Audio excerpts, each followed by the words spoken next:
went out with my stepfather. First time I ever went deer hunting, and I thought that was the cruelest shit I've ever seen.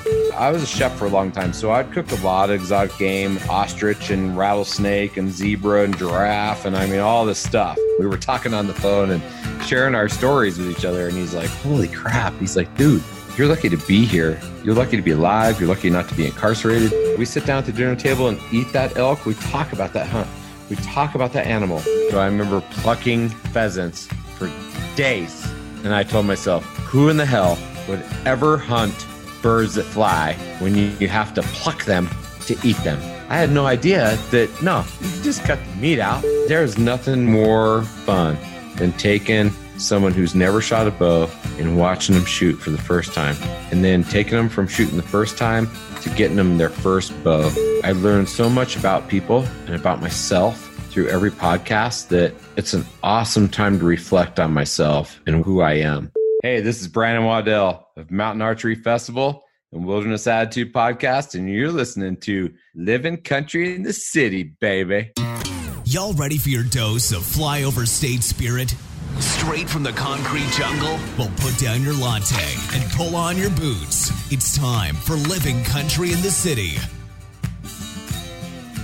Hey y'all, welcome to episode 101 of Living Country in the City.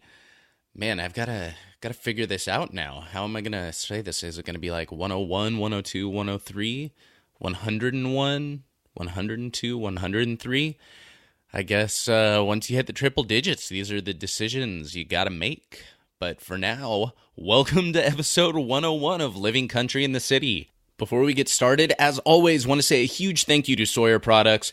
Y'all, it is getting to be that time of year. The bugs are coming out. We're dealing with mosquitoes and ticks and all those nasty, creepy crawlies that kind of make being in the outdoors miserable at times. Sawyer has an incredible lineup of insect repellents. They've got their Pickardin, which is probably pronounced wrong, but they've got their Pickardin, which is awesome for your skin. It's not greasy, not oily, and it is scent-free, which is great for hunters. Also, they've got their permethrin, safe for all your gear, also scent-free. And their entire line of insect repellents have been tested against the species which transmits Zika virus, yellow fever, dengue fever, as well as all of those nasty little ticks that we love so much that transmit Lyme disease. And I know that a lot of y'all go hiking, camping, or even hunting with your kids. And the Sawyer 20% Pickardin is safe to use on kids as young as 6 months of age. So don't worry about bringing those young'uns out into the outdoors this summer. Also, if y'all didn't check out episode 100, just a reminder that coming up in hopefully a few weeks, depending on when I can get my crap together, that Living Country in the City will be rebranding. Keep an eye out. For those of y'all that didn't hear, make sure you check out episode 100. I talk about the rebrand and the meaning behind it, but the TLDR version, we're changing to the Wild Initiative. Really excited to be doing this. Gonna have some really awesome stuff coming up, so keep an eye out for that. Also, y'all, along with that, make sure y'all head on over to the support page. If you like what Living Country in the City's been doing, want to see it continue to grow, there's a lot of awesome ways there that you can really be part of the Living Country in the City family. Whether that's simple stuff like subscribing to my YouTube channel or socials and sharing with your friends, subscribing to the podcast on iTunes or Stitcher and leaving a rating and review, or even taking the next step and hopping on my Patreon page to commit to giving financially monthly, even a small amount, such as $1 a month. That's $12 a year, less than a beer in LA, that's for sure. Even that little amount helps a ton with the costs that are associated with running and building this brand. So y'all, I'd really appreciate it if you head on over to the support page. That's livingcountryinthecity.com/support. Check that out. Along with this rebrand, there's going to be some cool stuff happening that will really make you want to be a supporting listener of Living Country in the City or the Wild Initiative. But all right, y'all, getting on to today's episode. Today, I'm talking with Brandon Waddell. You guys have heard him on the podcast before with Muley Matt, and you may also recognize him if you listen to the Wilderness Attitude podcast. He is a great guy, has been a really good buddy of mine for well over a year now. He is starting up something really new, really exciting. We also get into talking a little bit about his history and some of the really serious stuff he's gone through in his life. I think y'all will really get a kick out of this episode, so enjoy episode 101 with Brandon Waddell of the Wilderness Attitude Podcast. All right, y'all. Well, here we are, episode 101 of Living Country in the City. Have officially tipped the scales over that 100 mark. I still, to this day, can't believe I made it past episode 2. I say that, I don't know, every 10 episodes or so, I'm pretty sure. But good to have you back on, Mr. Brandon Waddell. I guess technically I was kind of on yours and then co-opted the audio, if we're being honest. Well, I think it was a joint effort. We both climbed to 12,000 feet, put on headphones with Muley Matt, and had ourselves a little chat, right? And that was a good time. That was a good one. A lot of fun. That was, I guess for me, that was episode 81. So 20 episodes ago to the episode. There we go. Good Lord, don't put me on the spot. I didn't do my research to tell you which one it was for me, but I think it was in the 120s. Oh, there we go. Somewhere right in there. We can link to it. I don't know. I had to look it up myself. I feel, back when I was like at 20 episodes, I could tell you, exactly what episode number everyone was. I struggle now. I always have to look them up on my own website. Look, I'm the same way. I can remember content. I remember the conversations. I can remember what I learned. I can remember a lot of things about it, but getting down to what episode number it was, no. I can remember who was 1 through 9 off the top of my head. But once I got to 10, that was over. I was just so concentrated in just trying to do the best content I could, and I need to build a better website so that I can archive that to where you could just type in a number. For me right now, I got to scroll through and go to older and older and then older and then older and then older to get all the way back there to figure out who's who. It's like dinosaur age stuff. So yeah.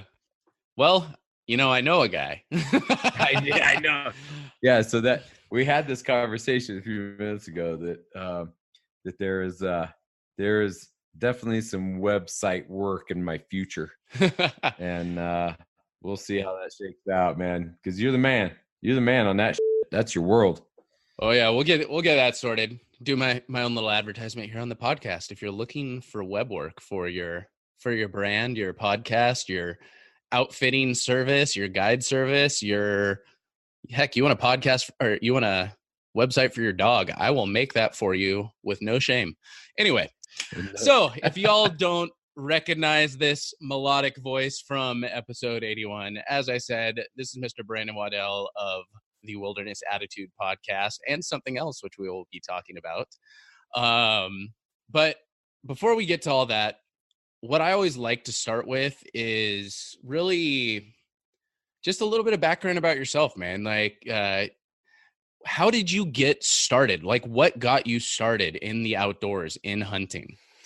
Well, I've only been hunting for about 10 years, but what probably preemptively got me there was, I grew up in rural Colorado and was a Boy Scout, right? And so we went camping, fishing, did all our stuff in the winter, summer, fall, and, where I live here in Durango, Colorado, we got 4 seasons. And, I never really got into hunting early.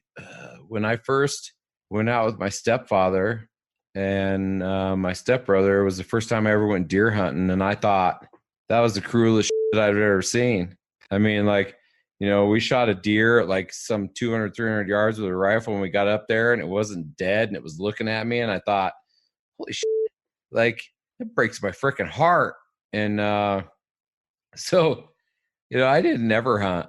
I didn't hunt ever. I fished like crazy, but I didn't hunt. And then about 10 years ago, my nephew, Jacob Gonzalez, and when I bought this property that I own, we had lots of big deer here. And he was just like, dude, you got the mecca of mule deer. Literally when I moved in here, this house and property sat here for 3 years vacant.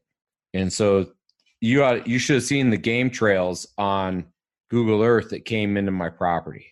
They'd taken over this property while it sat here for 3 years. And so he got a tag. I got a couple of friends that got tags. The next thing I know, I realized, holy crap, like I got huge mule deer here.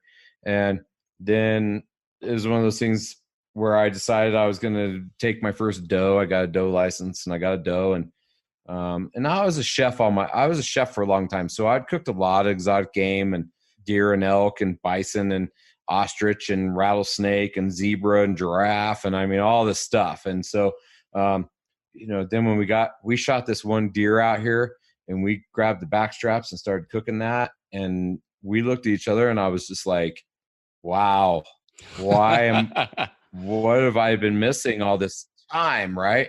And so, I had a really dark period in my life through all that. I got out of Boy Scouts and I found dope and girls and rock and roll and and I went down a dark path for a long time. And it wasn't until I was about 30 years old I got clean again and got myself back together. And then I began to realize what Mother Nature it was right here all along.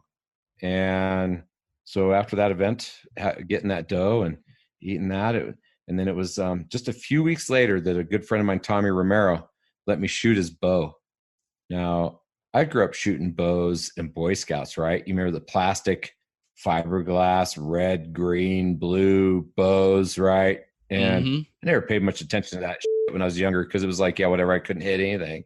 I was a good marksman with a 22 and a 17 when I was younger, but a bow wasn't my gig. But I shot Tommy's bow one day and I was just like, holy cow, like that was amazing.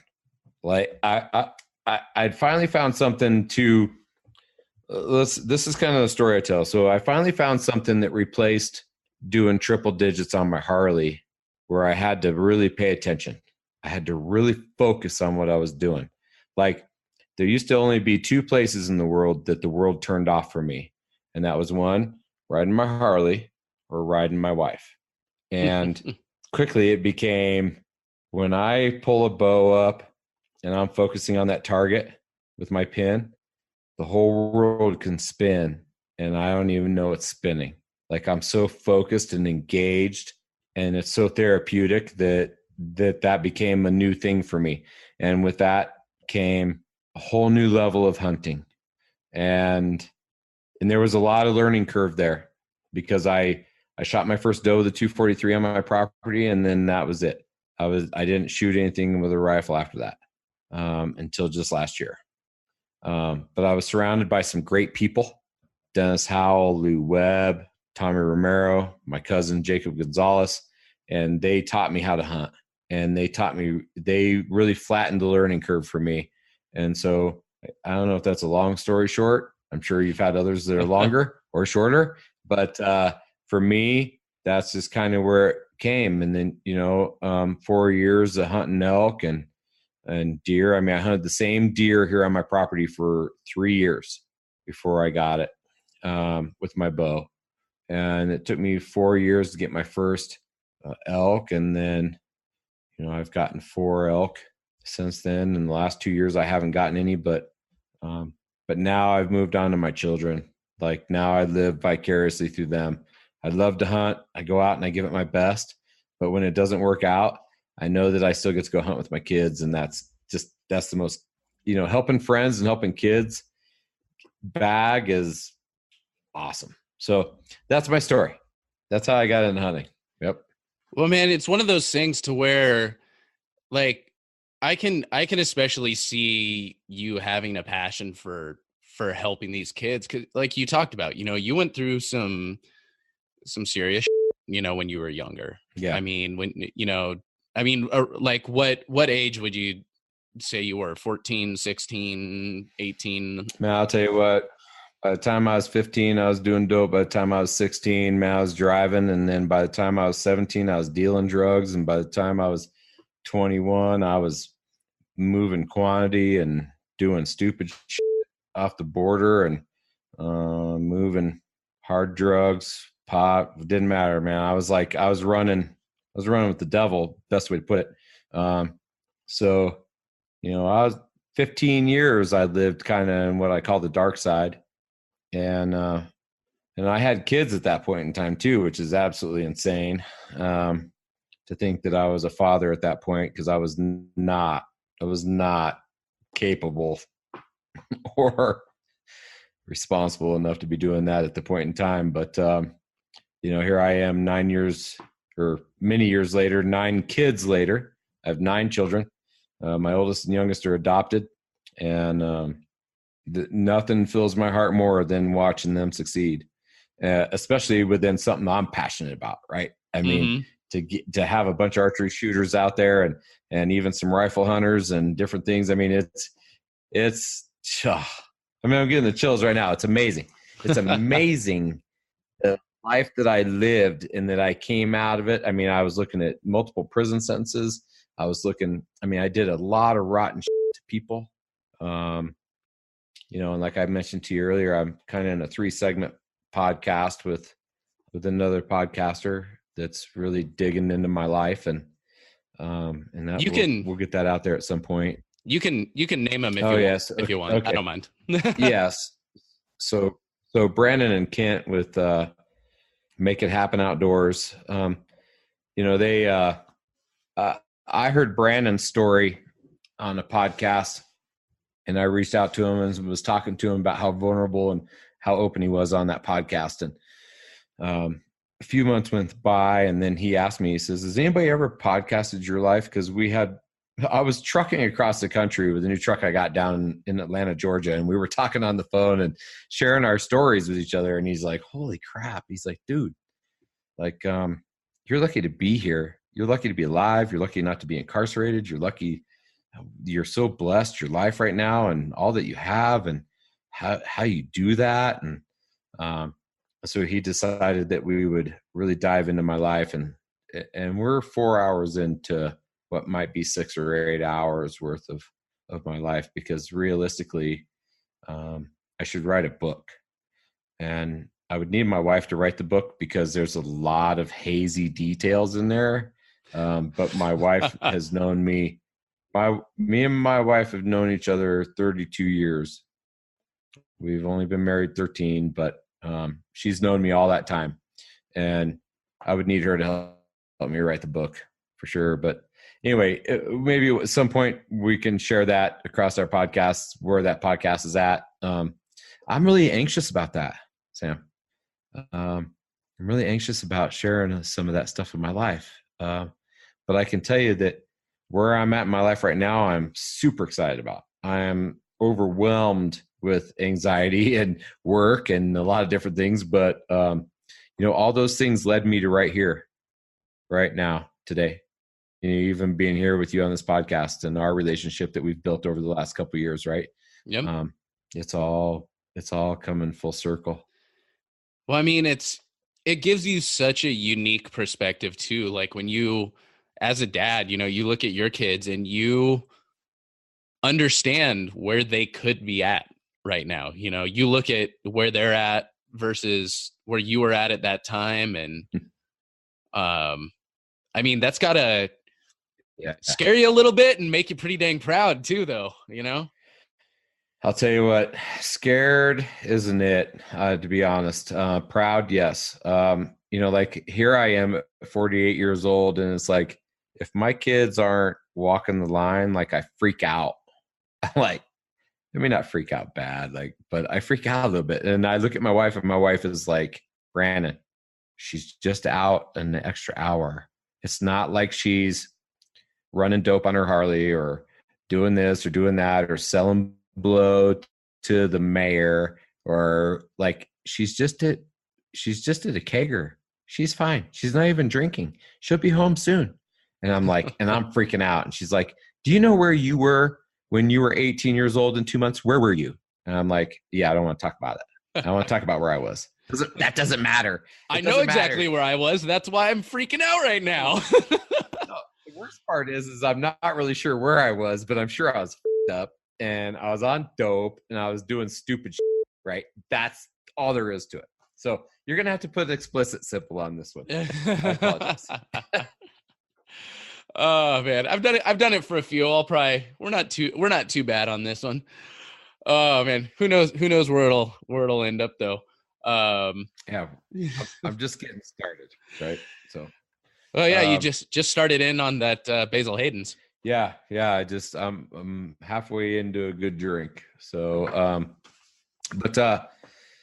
yeah, Sam, I'm proud of my children. I'm proud of them. You can't even put it into words how proud someone like me could be coming from the walk of life I lived at their age.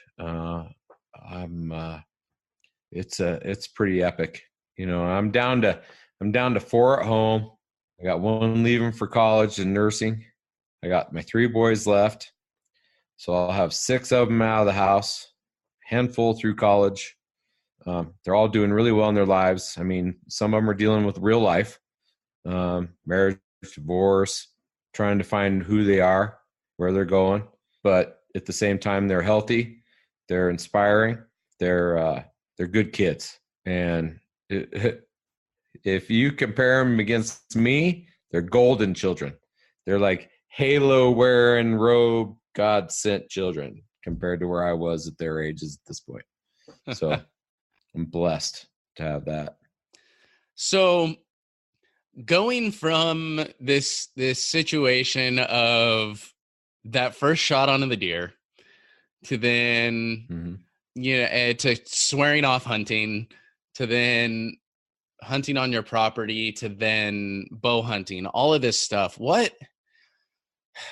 This may be a bit of a loaded question, but what would you say has been your biggest, I guess, flips in your perception of hunting since then? I mean, what other than the obvious of, oh, this is a cruel and horrible thing to do, what would you say has changed the most for you when it comes to hunting? I think for me, going from thinking that it wasn't the right thing to do when I was younger to then taking the initiative to be a part of something bigger. I think the biggest flip for me is realizing that, as a grown man with all these kids struggling every day to work my ass off to put food on the table, that I had food, good, clean, organic, amazing food at my fingertips in my backyard. That was a huge moment for me to realize that I had been missing this opportunity a lot of my life because I just didn't grow up with a hunting dad and mom. It wasn't until my stepdad and my stepbrother took me out for the first time, and it was like complete culture shock, right? It was like, what the hell did you just do that deer? Like, that was awful. Now I can look back on that and say my brother was a shitty shot. But and that's probably why I was so traumatized at that point in time. But I think that the biggest transition was just realizing that I could provide for my family, that I could make a difference for them. And that in the meantime, it made a huge difference for me mentally, physically, emotionally. I realized that it was a piece of me that I had begun to build as a young man in Boy Scouts, but then just didn't finish that path. And so it was clear to me that I needed to teach my kids how to grow a garden, how to harvest it, how to hunt animals and put it in your freezer. And I got children that do 4-H as well. And it was easy for me to wrap my mind around doing 4-H and raising animals that we would slaughter. And some we would buy back and some we'd sell to other people. But just all of those things combined of just being aware of what you're doing and where it's coming from and how you can manage on your own. And, and as you've moved even through your progression and learning to hunt and establishing some of that, right? I mean, it's amazing how that switch flipped for me. But I didn't realize it until I bought this property and it was shown to me on my own land that even then I can go out in the national forest and do it, that I can go out on state land and I can do it, that I can call a buddy who has a bunch of elk in his pasture and get one of my kids their first cow elk. Like, that stuff just didn't resonate with me until I moved into the country. Until I got out of the city and got in the country, it just didn't click. And I'd say that was the biggest turning point, was realizing that I, as a father, a husband, could provide for my family through my own work and my own dedication and my own passion, that it fed me, like I say, all through all those, physically, mentally, emotionally, and then it fed my family at the dinner table. We could talk about that hunt. My kids talk about it. I mean, when we, at this point, I have my own meat locker. I was a chef for 15 years. I was a butcher.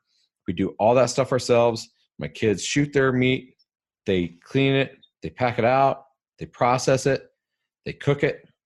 And when they unwrap it, we have everybody's name on it, what year, where it came from. And we talk about it. We sit down at the dinner table and eat that elk. We talk about that hunt. We talk about that animal. We talk about what it means to have all that. And you can just, man, that's where it was at. I mean, that's a long answer. But that's where it was, It's amazing. Up until it happened for me, like, you talk about it all the time, just in conversations and all. Some people, it's just the cool thing to say.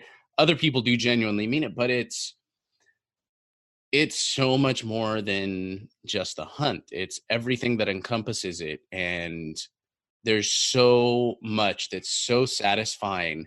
And it's such an amazing ribbon on the package that kind of is the final presentation when you sit down with your family. And I remember my javelina that I took in January.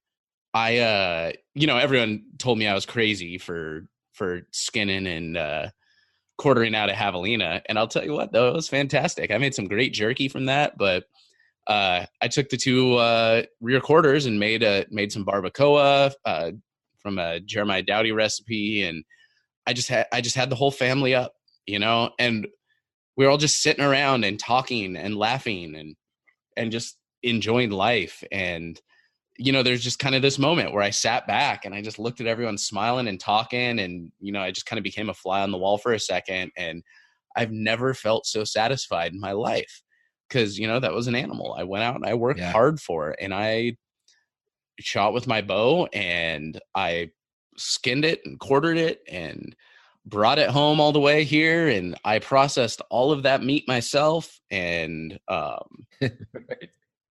mean, it's a little bit easier task than processing an elk, for sure.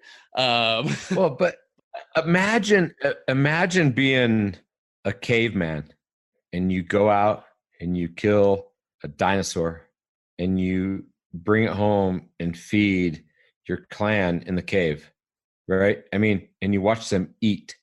I mean, eat like cavemen and women, because they're starving to death, right? I mean, I don't even know when's the last time they ate, right? But I mean, it's this huge process for us to do it here in 2019.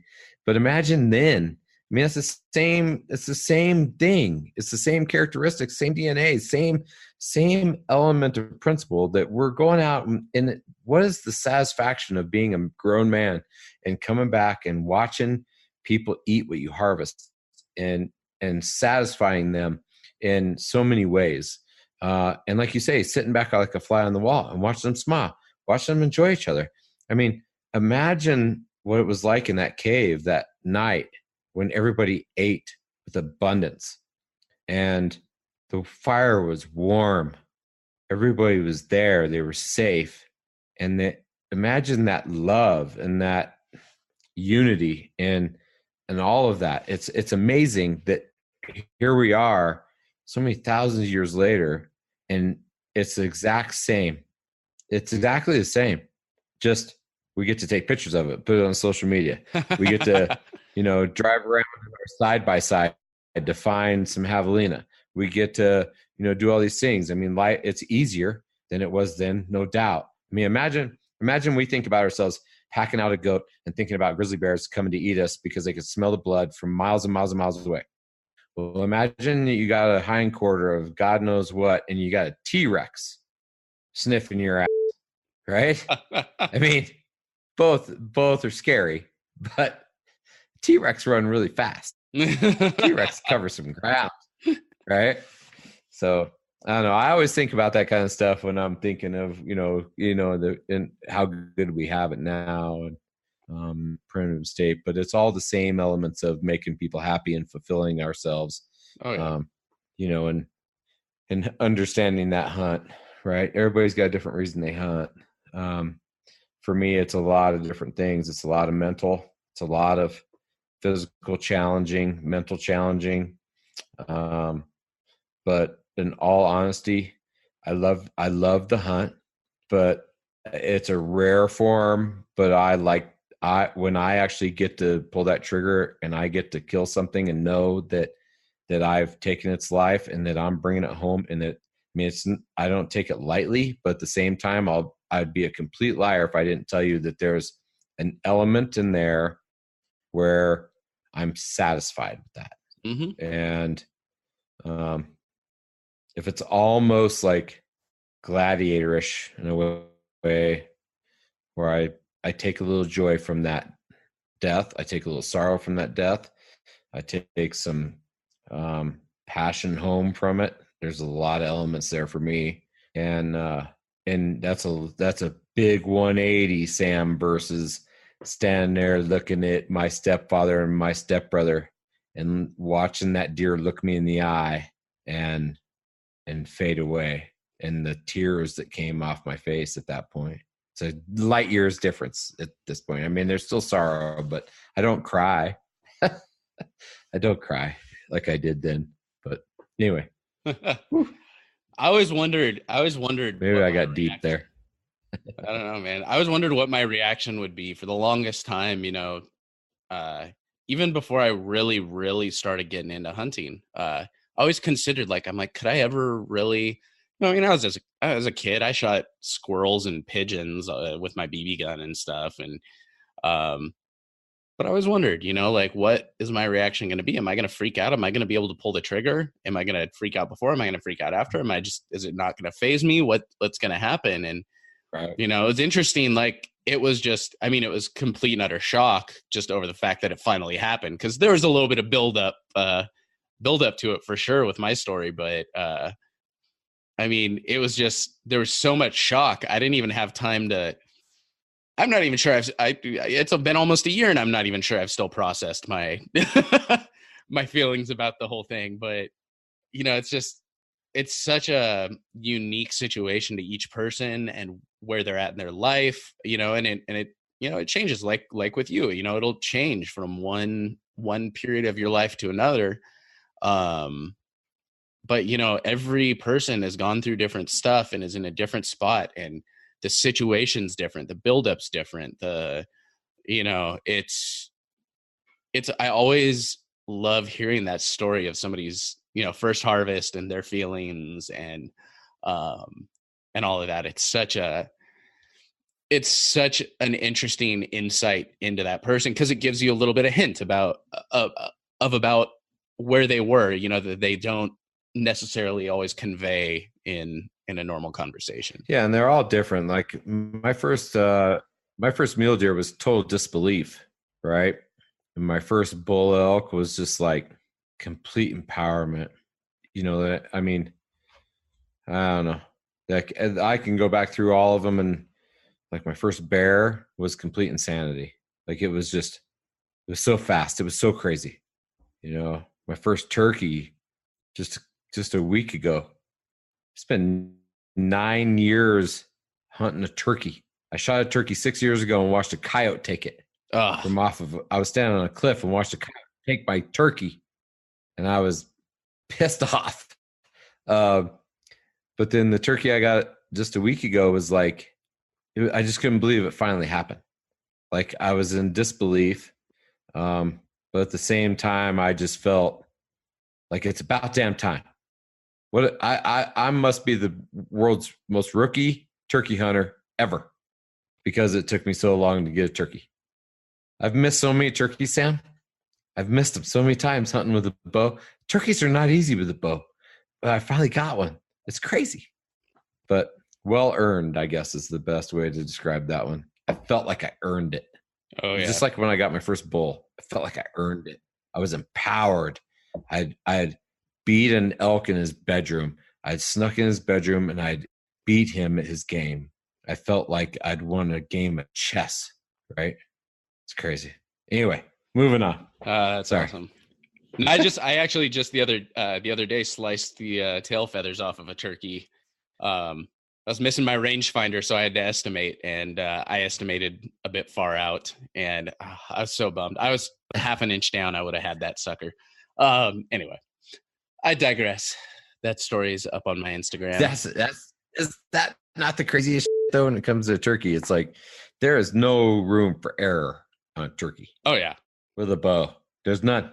I mean, you're basically shooting a grapefruit, like, oh, if that. And that's like all the meat.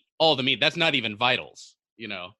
That's just like the whole of the meat, maybe. But yeah, no, turkeys are. I never in my life, if you told me I'd be chasing turkeys like a crazy person, you know, this month, like everybody, I would have looked at you and told you you're crazy. Like, I got no interest in turkeys. But honestly, like, I've come to realize, I'm like, I don't know.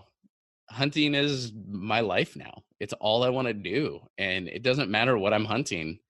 I mean, I would be just as happy right now to be out with a shotgun chasing ducks. Like, I've never been duck hunting, but I'm super stoked to do it for the first time. Did a little bit of upland game while I was in Arizona. You've never done duck hunting? Dude, I've never duck hunted. So the closest thing I've come to bird hunting is when I was in junior high school.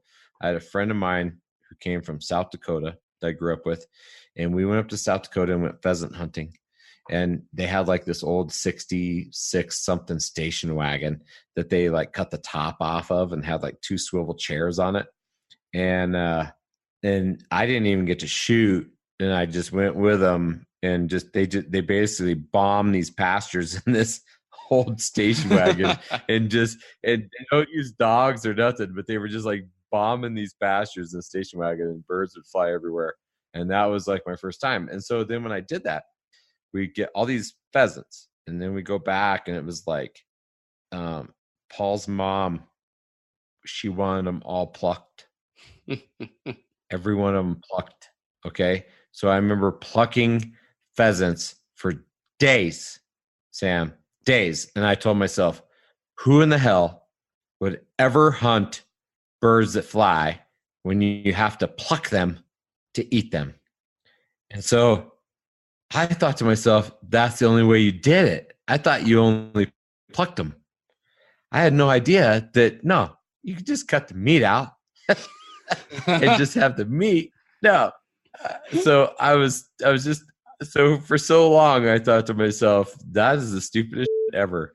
Who would want to go do all that work for like a half a pound of meat? I thought that was the dumbest thing. And so now, after doing the podcast the last couple of years and interviewing a bunch of duck hunters and a bunch of upland bird hunters like you're talking about, now I'm like, holy crap, like I want to go lay in a blind. I want to squawk, squawk, squawk, and I want to jump up and I want to shoot birds out of the sky. Like, well, and then you get into the whole element of these dogs, man. And what an amazing sport with these dogs and what they're capable of doing, and the genes and what they spend on these dogs, and even what they spend on some of these shotguns, Sam. I'm like, I don't know if I need another iron in the fire, but I'm down. So maybe we should go both do it together and like, learn and go do this, because how cool would it be for us both to look at each other like, I just shot that bird. We just shot those birds. Holy crap, Sam, we just did it. Right? Heck cool. Yeah, man. No, I'm super down. I'm thinking we need to find a little duck trip this year for the two of us. Maybe we can talk that Muley Matt guy into coming along too or something. I don't know. I don't know. He's kind of annoying sometimes. Oh, good Lord. Do we have to take, look, all he does is hunt muleys. He doesn't know how to hunt ducks. He'd be a virgin at duck hunting too, I bet. That would be honestly like, That would be a pretty funny video. You get like a group of us that are just complete idiots when it comes to duck hunting. Like I'll admit, I am terrible with a shotgun. I've gotten better at it, but I just never shot shotguns. I was a rifle guy. I enjoyed shooting pistols. Yeah. I love shooting my bow. Shotguns never appealed to me. I am the slowest son of a when it comes to drawing up on a shotgun on something like that. I'm like half an hour behind it. It's so bad. Yeah. You and me both. I mean, that's the tier in order for me. I even when I go with my kids to the gun range to sight in the 243 or this or that to take them deer hunting, I can put a better group together with my bow at 100 yards than I can with a 243 rifle. That is sad. That's sad. And then the next level down is the shotgun. So you can just see how bad that'd be. But you know what? Shotgun shells are cheap, Sam. So we're gonna practice, and we're gonna go out there, and we're gonna get it done.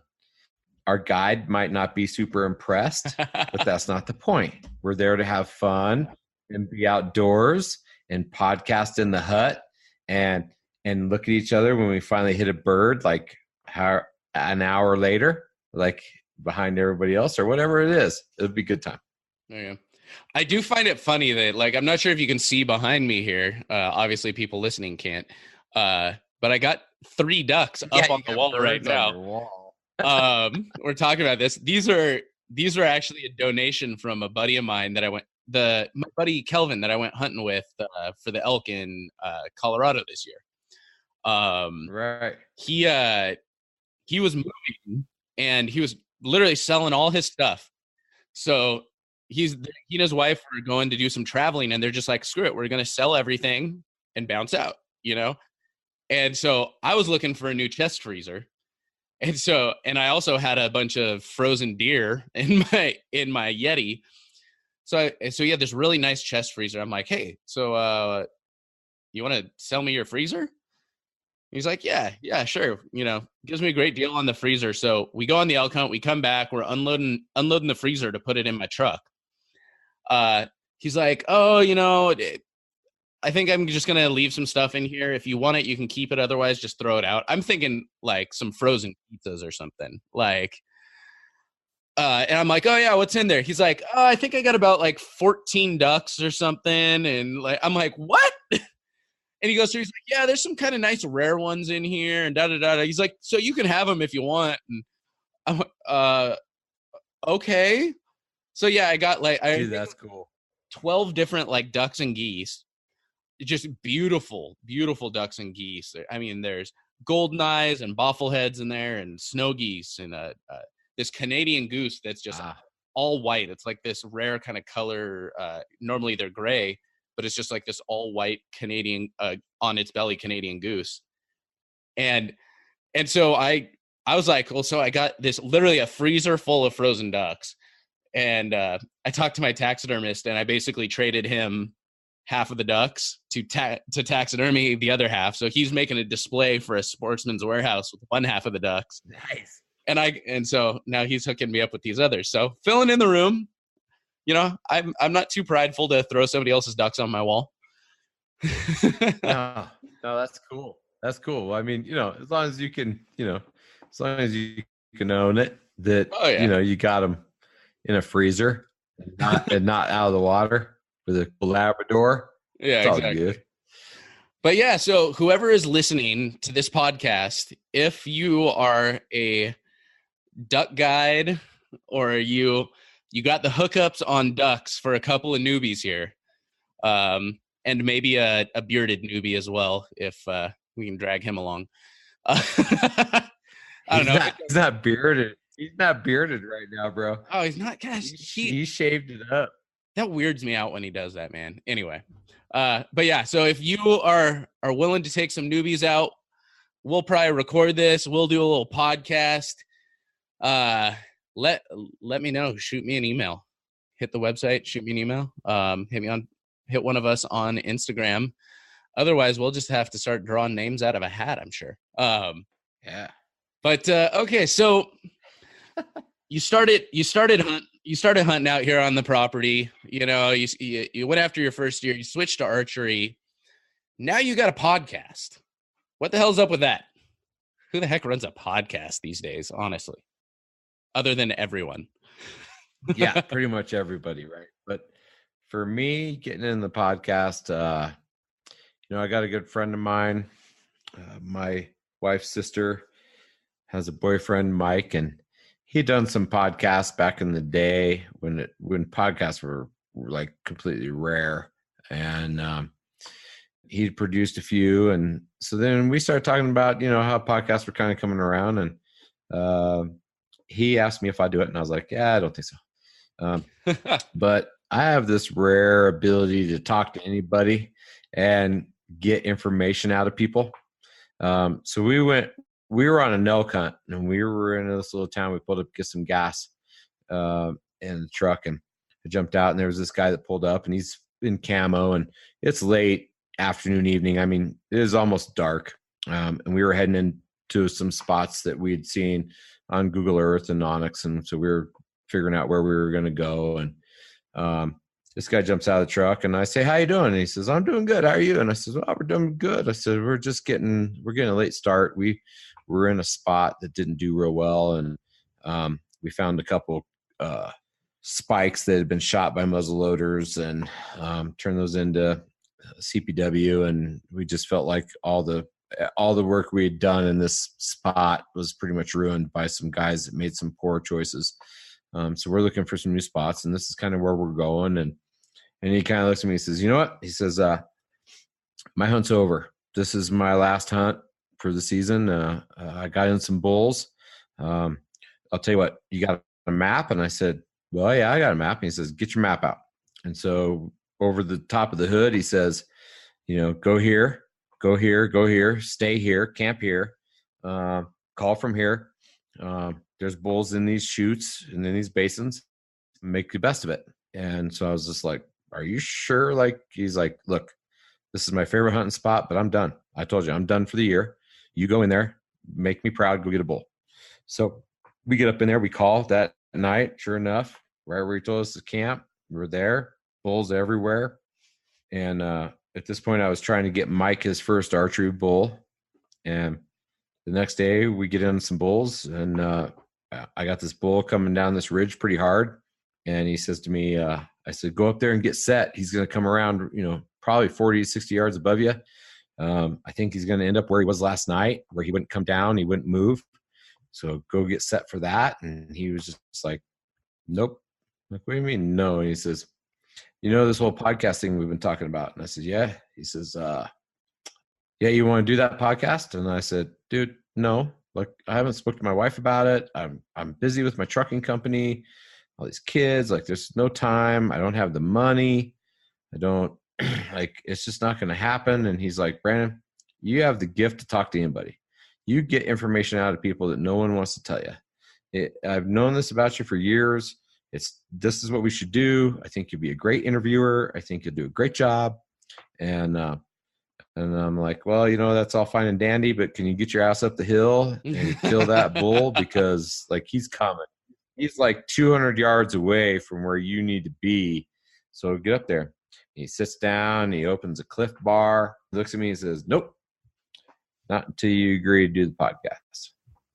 And I'm like, Mike, seriously, get up there and shoot this bull and let's do this, And he's just like, nope, you gotta agree to the podcast.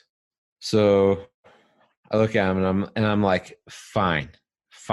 Well, I don't care. Look, I don't give about shit right now other than getting that bull on the ground and having some success in these woods, and we get out of here. And he says, you know what? He says, I'll give you a year worth of my time, and I'll pay to produce it.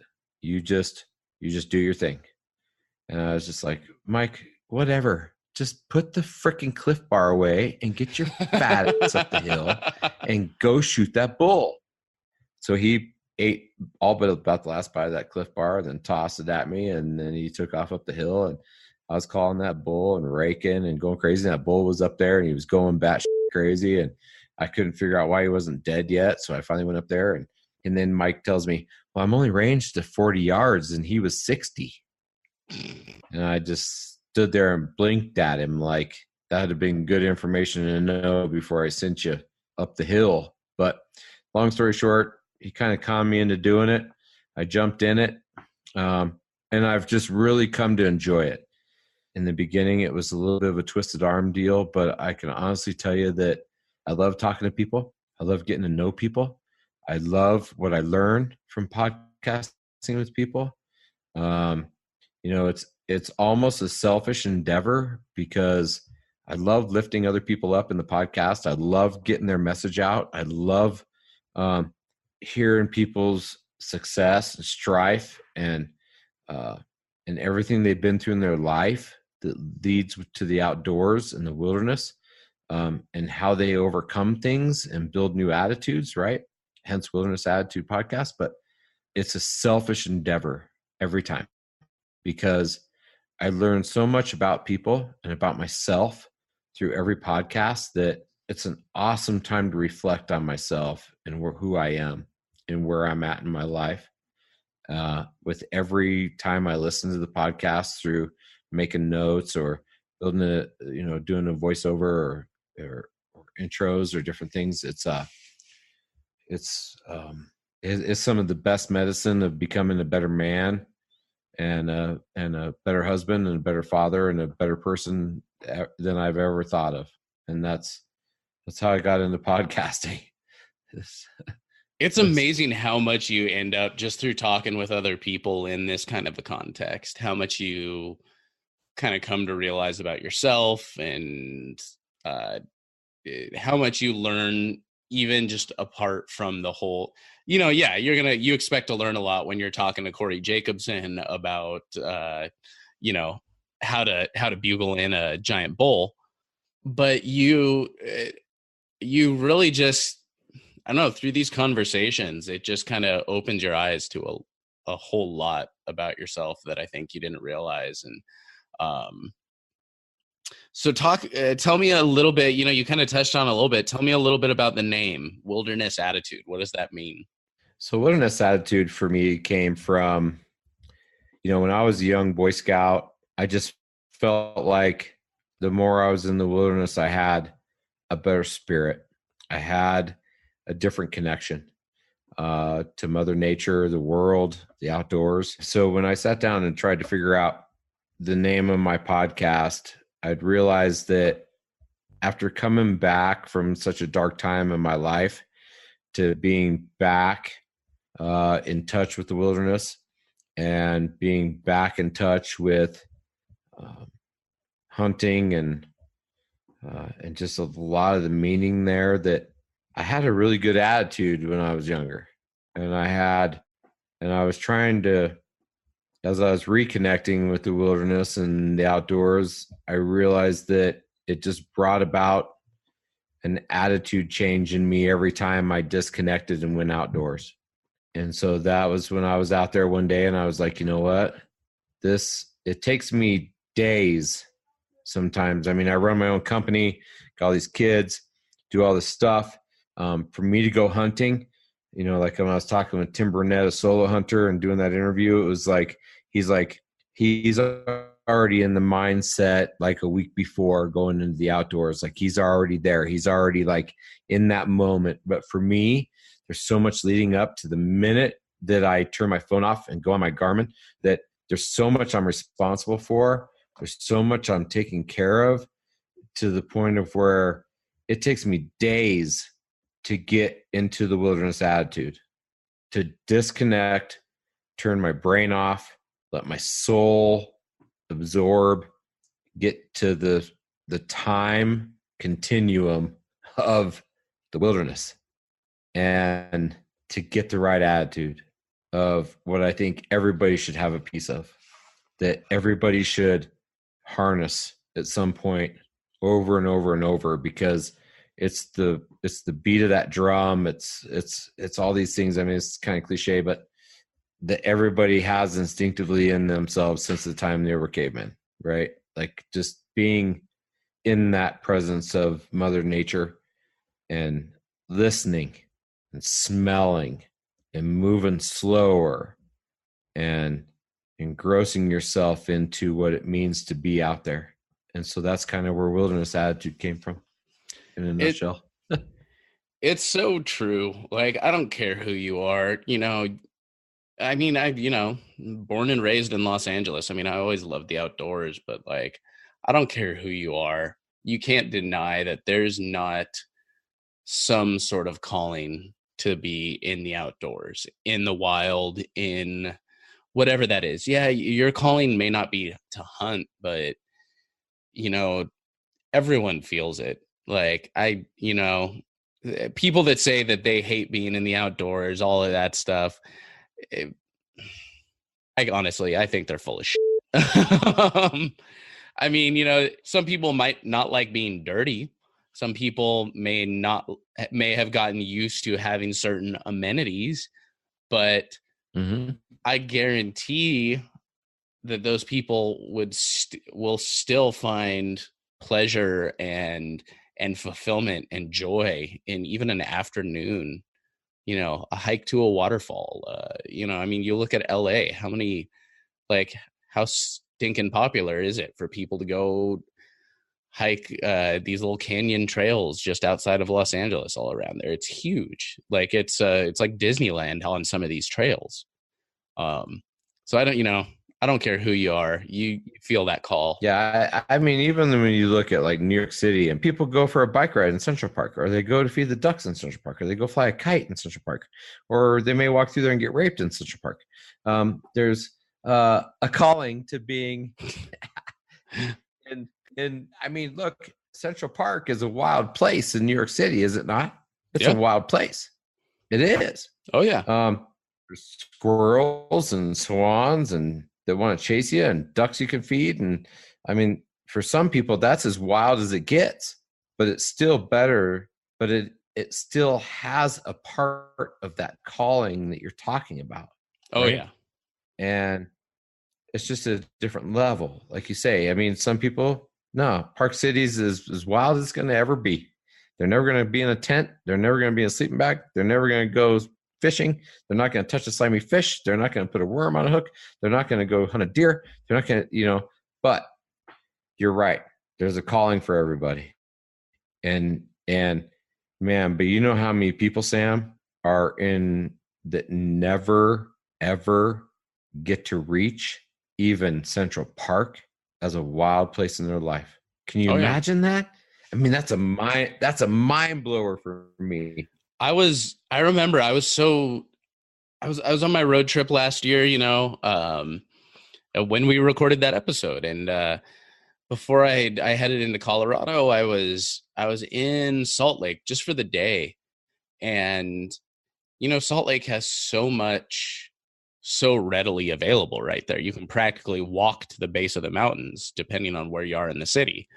And I just remember I was chilling in some park. I was waiting to meet up with some friends and go have a beer. And I was just chilling in some park, had my dogs with me. I was kind of taking a nap on the grass and just kind of observing people. And it was the very manufactured cement pond. And, all of the vegetation was very perfectly planned on the edge of said pond and that whole thing. And I just remember that realization to where it's like, that's as wild as some people will ever get in their lifetime. That's the wilderness for some people. And it blew me away, and it almost made me a little sad. I was happy that they were outside and taking part in nature and whatnot, but part of it made me a little sad just that they won't experience what I find so much joy in. It blew me away. It was a weird moment. Sam, different strokes for different folks, right? But I think we're losing some of that, and I hope it can come around. And I think that through our podcast, that's what we're trying to reach. People to test themselves, explore, find some new avenues, reach out there, and and try to find some of what Mother Nature has to offer. I mean, look, I've been outdoors a lot, and there's still shit, Sam, that I come across, and I'm like, whoa. That's cool as shit. I've never seen anything like that in my life, or I've never smelt that. I've never felt this way. There's still so much out there. I mean, shoot, me and you, Sam, we have no clue. I mean, we think we do, but we have no clue, like, the vastness of wild places in the earth that we live on. Oh yeah. Well, I mean, it's all a point of perspective. Like, I look at these people that are hanging out in the park, feeding the ducks in the fake pond. And I think, like, man, there's just so much they are missing out on. And then who knows, like somebody like a Jim Shockey or just about anyone in the hunting industry at this point looks at me and is like, this dude has never seen like Kodiak Island, has never hunted Africa, has never seen all of these other places. Like, this guy's missing out on so much, It's just, it's a crazy thing. Yeah, it's just, it is a crazy thing. That's for sure. But we're going to pause right here for a quick second, hear a word from one of my partners.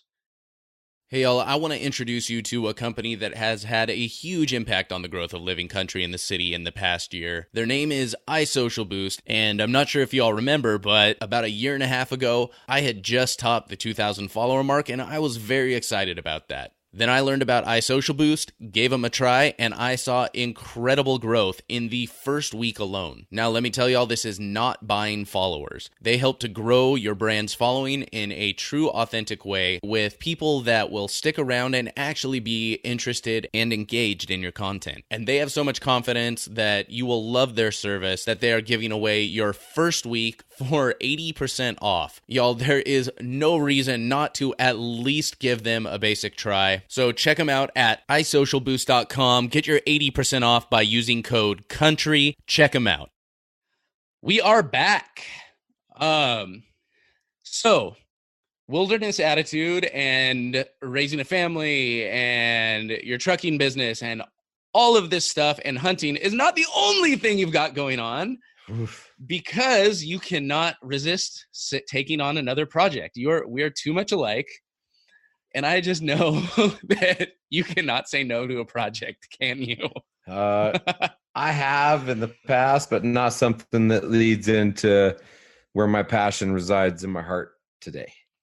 So why don't you tell me about this new, rather large-scale project you got going on? Well, so, Mountain Archery Festival. That's what it's called. And, what month are we in? So 7-8 months ago, I had someone approach me about helping them do a physical challenge or some aspect on a mountain course, 3D archery course deal that he had a project on that he was thinking of doing. My name was thrown around in a few circles for helping do some of this stuff. And then it quickly evolved into, do you think you could help me do this Mountain Archery Festival thing and help me design courses, help run an event this big? And I was reluctant. I came to my wife and said, here, this might be cool. I don't know. He just approached me at the Donnie Vincent premiere, and maybe this will work, maybe it won't.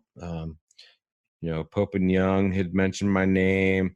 Trained to Hunt had mentioned my name. A few things that come across through some avenues of relationships I have in the industry. And then it came to me, well, do you think you could do something this big? And I'm like, yeah, that's not a problem. I mean, I fed 2,000 people Spanish paella on the 50-yard line in 1996 in the middle, for the Super Bowl. With one fish and one loaf of bread? Or what is it? Sorry. Exactly. Jeez, I'm screwing up my Bible references here, but you get the picture. Yeah. Really, it was like a shit ton of shrimp, a shit ton of clams, a bunch of saffron, more rice than you could choke China with. And we made an amazing paella for all these people. So I wasn't afraid of stepping up to that. It didn't seem that tough to entertain, 400 to 600 people a day, doing something that I'm passionate about, being archery. So I took him up on his offer. And we proceeded to start putting some things together. And I said, okay, well, when I sat down with Callie, my wife, we thought, okay, well, if we could move this date, because that's on her birthday, if we could do this and this, then we'll entertain a little bit more. Well, next thing you know, within a week, done. Then it's like, okay, well, then if this, and this will happen, then we'll move a little bit more forward. Well, then those things happened. Then we're like, okay, well, then if we go to Western Hunt Expo and we can leave there with X amount of sponsorships, then we'll really, really entertain this and we can maybe put it on the map for this year. Well, we went there and we over exceeded our expectations. So at that point, we come back and here we are. We're doing Mountain Archery Festival. In the meantime, my partner who had brought me on to the scene ended up having some medical things happen and some personal issues. And so then before I knew it, the guy that was just supposed to be setting 3D courses and helping talk to a few sponsors and put some things together on the mountain became the man. So quickly I looked at my wife and said, I need your help. And, with the sponsorships we'd picked up at Western Hunt and relationships that were in balance there, me and my wife felt that we should move forward and really work hard on putting this together. And so we had quite a roller coaster there for a little while, trying to get the venues together that were supposed to have already been there, locked and loaded. Ended up kind of looking at some of this. And then I kind of had a moment, Sam, where I had to look at myself and realize that if I was going to move forward within this Mountain Archery Festival, that I really had to examine who I was and what this festival meant to me, because it's something I'd thought about. And even me and Matt had kind of talked about it the year before, it trying to do something like what we were talking about. We had reached out to Total Archery Challenge to come in our neighborhood. We had tried to work out a few things along those lines, me and Matt both, and it just didn't really go anywhere. And so after looking in the mirror quite a bit and realizing that this is something that was a challenge, which I'm, like you say, I'm never shy to take on a challenge, but at the same time, when I dug a little deeper, I realized that this is something, Sam, that the way the doors had opened and the way things had progressed, that maybe this was something I really needed to really do. And I needed to kind of soul search and heart search a little bit on. So in the process of doing that, I've created what is now Mountain Archery Festival from my heart and soul. So, I mean, I can just keep kind of going here, but the Mountain Archery Festival needed to be something that was family fun and available to all skill levels. It needed to have competition. It needed to have a physical element. When I look back on where I've come in this industry, train to hunt was a big part of who I am. I've competed a few times. I've trained really hard for multiple years to be a part of that. It wasn't long ago that I was about 40 pounds heavier than I am right now. And between wilderness athlete and train to hunt, I've changed my life and how I hunt and who I am as a husband, a father, and person to myself. I'd reached out to some of the people within the industry that had made a difference in my life and asked them if they'd be a part of it. And everybody embraced it with open arms. So Mountain Archery Festival is a combination, like I said, of family fun, competitions, some different things. And I can get a little bit more specific on the idea that, we have 6 courses on the mountain. You ride a chairlift up, shoot down, which obviously Sean and Tack, they are the leaders in how this is done. They're perfecting it every day. To think rewriting this would be absurd. When I looked at what they'd done, I thought, there's elements of what they do that I think is extremely successful and things that I need to add to it that are from my heart. So, when we look at the Cryptic course, our title sponsor, that's a course where you're shooting stuff that you would never do, Sam. I mean, it's to a point of unethical that it really makes you realize what you are ethically possible, what capable, right? And so it's a reverse mentality of what you can do for fun and what you're really capable of. And it really shows you what things that you could practice on and things you could learn. And then the Pope and Young course, which is something that as an early archer of 10 years, I've been a part of Pope and Young now for 7 years. And Pope and Young is near and dear to my heart. I think that what they do and what they stand for as one of the only national archery organizations in the country is something we should support. And so when I began to bring to life the Pope and Young course, I thought about education. I thought about making the animal first. I thought about reaching out to some of the top archers in North America who have completed the top 29 and reaching out to them and getting perspectives of their hunts, their shots, and the relationships they've had with these animals. And so in the Pope and Young course, you'll get to go down and shoot this course. You get to learn about those animals. You get to learn about their demographic area and what they are, and then you get to learn a little bit about one of the archers of the Pope and Young Club that has accomplished the 29 big game, and you're going to try to replicate their shot. So it's kind of cool and educational, and it serves back to a purpose of a club that deserves some more recognition in the archery industry. Then my Kirsch course is obviously Kirsch Hunting is the maker of our targets for our course, for our shoot. And they come from Austria. So they have targets from all around the world. So you're going to get to go shoot some exotics and things that you've never seen before. And it's kind of almost a fantasy course. It's kind of cool because you'll never shoot one of these animals ever in real life. Mm-hmm. It's not possible. And you'll have a really good time on a course that's just going to shooting things that you've never shot in a 3D course ever in your life. So it's just super fun. And it's kind of the imaginary side, fantasy side. So, and then our last course is the Train to Hunt course. Obviously, it has a place in my heart. I think that physically challenging yourself and mentally challenge yourself within those physical elements is something that everybody should do when they're hunting, because there's times in the real world where this stuff is applicable. So we have calisthenics, CrossFit type actions. If you're familiar with Train to Hunt, that you'll be doing at every station. If you choose to do so, you don't have to shoot the course. And then we also have some people there that'll help you do some timed shots. So you'll have, a 30-second hold and then a shot, or you'll have 2 shots in 10 seconds.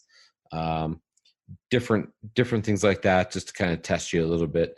And that's pretty cool. And then our bottom course is our initial ascent Mountain Dude course, which is that you don't need a lift to access, but it will be the host of our Mountain Madness competition. So a lot of everything on the mountain is all for fun, but we do have an Saturday morning competition where you get to test yourself as a pro shooter or a men's or women's hunter category, or men's and women's traditional, or a kids category, and go out and do your best and shoot a Western style format 3D course. And then the top 4 of that competition will do a head-to-head shoot off at the base in front of everybody in the evening in a 4-man bracket shoot off to reestablish first through fourth. And if we fill all those spots for that course, there's 150 slots available. Doesn't matter how the divisions fill up. Our first place payoff is $500, second is $175, and third is $75.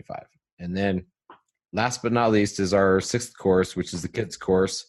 And the kids course is designed for fun, entry-level animals that most kids would be familiar with in shooting at a younger age, fulfilling tags as first-time hunters, and is completely free. We will have bows there for newcomers who've never shot, kids that might want to learn, and of course, kids can shoot it for free, like I said. So when you look at the mountain and how I've designed it, there's a little piece of me in every one of these. I love being challenged in a shot, like cryptic course. I love watching arrows fly. I like trying to do extreme angles and long shots and aerial targets and moving targets. I think that those are cool things to do. Pope and Young is an educational standpoint of a club that has a true passion in my heart. And then who doesn't like to have a little bit of a fantasy world, right? And see new things, try new things, explore themselves a little bit. And then the Train to Hunt course, obviously there's a passion in my life for being physically fit and hunting and doing your best. I know that that's changed my hunting style in my life. And then with all the kids I have, I want kids to come shoot. So the kids course is free.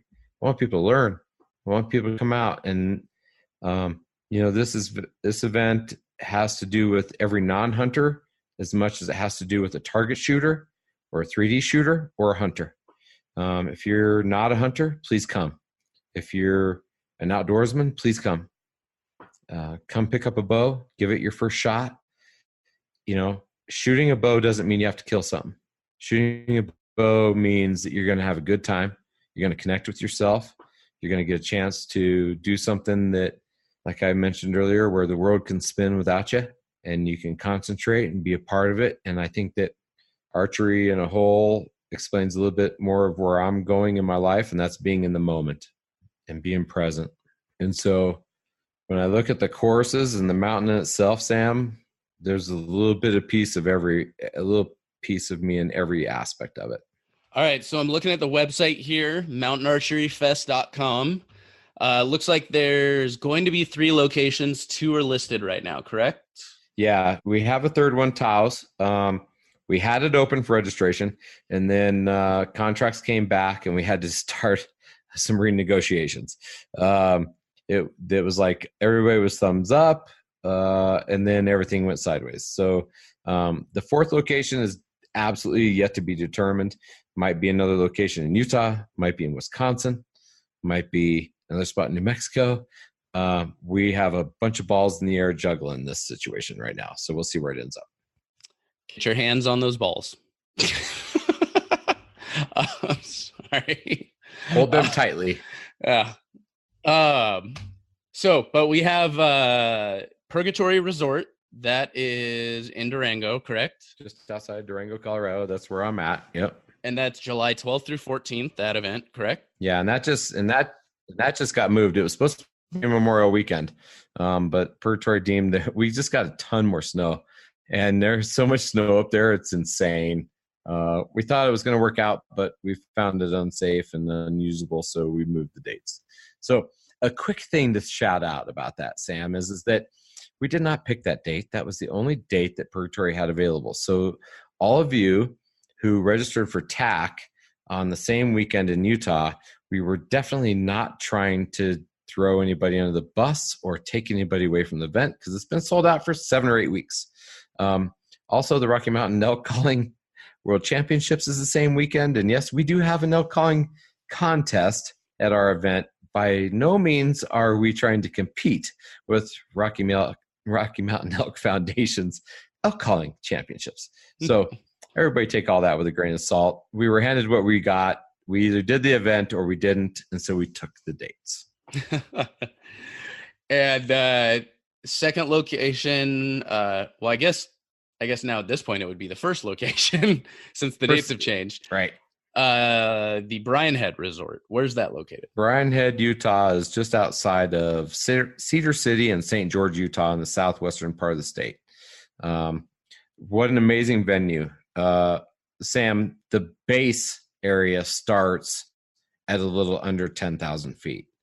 The top of the lift is just a tad on, just around 11,000 feet. I went up there to ski it, to kind of look at it, and I end up having to do a little ski skating at the top to catch up to one of the guys there. And I like to think that I'm reasonably in good shape, but I can tell you what, I thought I was going to die. I thought I was going to pass out. That mountain's really high. It's going to be a really cool venue. It's super steep. It's going to be super challenging. But I can tell you that the people at Bryan Head Resort are so stoked to have us. They're rolling out the red carpet. We have live music every day for 8 hours. We have the amenities there at Bryan Head are going to be really cool. So come and check it out for sure. That's awesome, man. And then like that third event is Taos, New Mexico. Beautiful ski resort, great people, killer little village there, killer village. Tons of national forest camping on that venue. You know, we have rooms at all these places. We have RV spots, tent spots. We just want people to come, whatever capacity they want to come. In a tent, 1 day, 3 days. I got families that are bringing 10 people out, spending $5,000 on a vacation to come out to Purgatory and shoot this thing. And I got guys that want to sleep in their car because they can't afford to shoot at all unless they do that. And I don't care where you come from, what walk of life, what your ability is, or what you want to do. Just come passionate, ready to shoot, and have a kick-ass time because it's going to be a good time. Awesome, man. Well, as we're kind of winding down here, always like to end with one general question. My passion is for new hunters, people from backgrounds that aren't quite as traditionally, getting into hunting, whether that's from the city or just a family that doesn't have a lot of experience in hunting. And so, say someone decided to come out to the Mountain Archery Challenge or Mountain Archery Fest, and, they're like, this is amazing. This, I want to get into this. Maybe they shot a bow for the first time or whatever it was. But they came up to you and said, hey man, I want to get into the outdoors. I want to get into hunting, but I don't have the background for it. I don't have the experience. There's so much to learn. Maybe it's just not for me. What would you say to that person? I'd say go, if you got your hands on a bow and you got to shoot it and you enjoyed it, then, let's find you a good reputable shop. Let's get you someplace that you can get set up. Maybe you get into an archery league, do a little paper shooting with your husband, your wife, your kids, and just make it a family affair. Just have fun. That's what this festival is all about, is just getting everybody there to have a great time, no matter the skill level, no matter the interest in where they're at as a hunter, non-hunter, wanting to hunt. For me, this is a great venue for you to come introduce yourself to the amazing people, the culture, and the opportunity that's there in front of you. But, for people that come up to me with that, I just take them underneath my wing and I walk them through the process. I get them out, get them involved, get them shooting. And, there's so many people in this industry and in this lifestyle that are readily available to reach out and help you and be a part of it. And so you just got to guide them in the right way, get them located, get them to some people they need to get in touch with, get some, there's nothing more fun, Sam, than taking someone who's never shot a bow and watching them shoot for the first time. And then taking them from shooting the first time to getting them their first bow, right? Helping them through that process and getting them to the position where they're confident, they're having fun, and they're just enjoying what they're doing. And it's awesome. It's like watching one of my kids walk for the first time or talk for the first time. It's the same experience over for me watching that go down, and it's a blessing to be a part of. So I just tell them, come with me. Come with me. Brandon's going to show you how. Brandon's going to get the people to do it with you and help teach you. And, I only hope that at one of these events, Sam, that someone walks up to me and they're like, what are you doing here?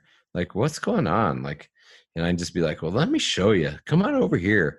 Come over here, pick up this trad bow. Look, let's just shoot some arrows at this target. We're only standing 5 feet from it. It's cool, right?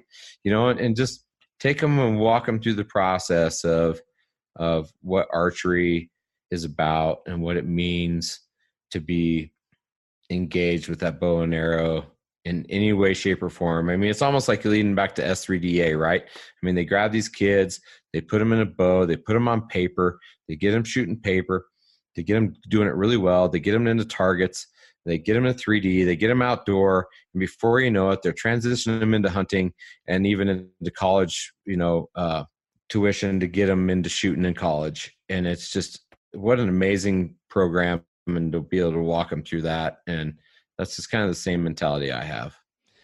That's awesome, man. Well, hopefully this will get a little bit of the word out about Mountain Archery Fest a little bit more. Thanks so much for taking the time to hop on today, man. It was good talking with you again. Dude, we've been putting this in the works for a little while. I appreciate you taking the time out of your evening and getting me on. I mean, it's always humbling to be on someone else's podcast. It really is. It's truly a pleasure and really reminds you of what it's like to be on this side of the microphone and to just that gratefulness I have. Thank you so much, Sam. I appreciate it. My pleasure, man. And duck hunt soon. Yeah. And even before duck hunting, I got to hold you to the fire here a little bit, Sam. So which event are you coming to for Mountain Archery Festival? Because I need to sell a celebrity shoot. And there could be some people that want to shoot with you. So can you commit yet? Oh man. It's as long as you promise to play the Benny Hill theme music anytime I shoot. I'm thinking it would have to be the Purgatory event. I don't think I would be able to get it together in time for Brian Head. I'd have to look. I don't know. If I'm feeling frisky, I might just have to do both. Because so here's the thing. I'm going out to the Professional Outdoor Media Association event. Oh, right. I've never been to that. I want to go to that someday. It's I'm going this year finally. I've had a lot of people telling me, and I've got a couple of buddies that are going this year, and they both offered to bring me as a guest. And the conference is, I want to say, at the end of June. Let me look up the dates right here. But yeah, no, that's all good. But I'll tell you what, I would love to have you. And if you made it to the Purgatory event, obviously that's in my backyard, and you're always welcome here. So let's see what we can put together there. And then, you know what? I think that we might want to talk. It's June 18th through the 20th. So I may have to also do the Brian. I may have to do both of them. I may just have to come out and hang out with you for both of them. Well, I would love to have you. And I think that we could have a lot of fun podcasting while we ride the lift. I mean, we might just get on the lift with a 6-pack of beer and just ride podcast with each other. That'd be fun. Just do circles on the lift. So, I'm super down, but all righty, man. Awesome stuff. I appreciate you, man. Thanks so much. All right, y'all, that'll do it for episode 101 of Living Country in the City.